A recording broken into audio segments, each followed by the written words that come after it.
La série Autre Monde, c'est l'histoire d'une tempête qui ravage le monde en une nuit juste après Noël. Et au réveil, un adolescent qui s'appelle Matt est à New York, comprend que la ville a été vidée de tous ses adultes, de tous ses habitants, et va essayer de survivre dans des nouvelles conditions pour très rapidement se rendre compte qu'il n'est pas tout à fait seul, que quelques adolescents et quelques enfants ont survécu également dans le monde.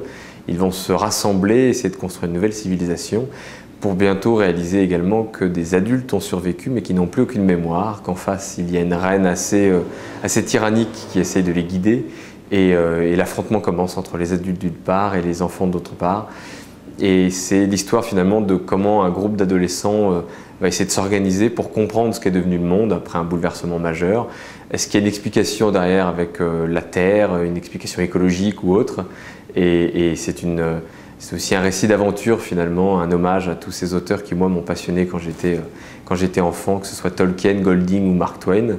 C'est clairement une référence au Magicien d'Oz avec cette réflexion sur un monde imaginaire au-delà de l'arc-en-ciel et toute une réflexion qu'il y a dans le Magicien d'Oz qui moi me plaît beaucoup sur est-ce que le monde parfait, est-ce que le monde des contes, est-ce que le monde du fantasme, est-ce que tout ça est envisageable d'une certaine manière? Est-ce qu'il appartient uniquement à l'âge enfant, à l'âge adolescent?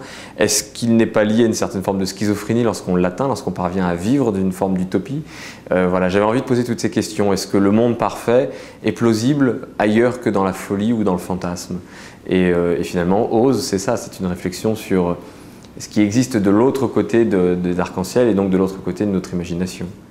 Raconter à travers 7 tomes, 7 volumes, comment est-ce qu'un groupe d'adolescents va devenir de jeunes adultes? Qu'est-ce qui se passe au moment où on devient un adulte dans la tête et dans le corps d'un adolescent?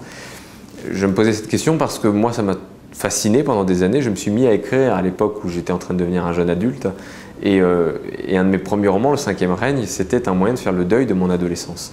Donc j'ai eu envie, à travers Autre Monde, de décortiquer toute la mécanique qui opérait lorsque l'on devient tout doucement un jeune adulte et quelles sont les transitions, quels sont les bouleversements dans l'individu et finalement quelle est la mécanique, quelle est l'alchimie réelle du passage à l'âge adulte. À quel moment est-ce qu'on peut se dire « tiens là, ça y est, je suis un adulte ».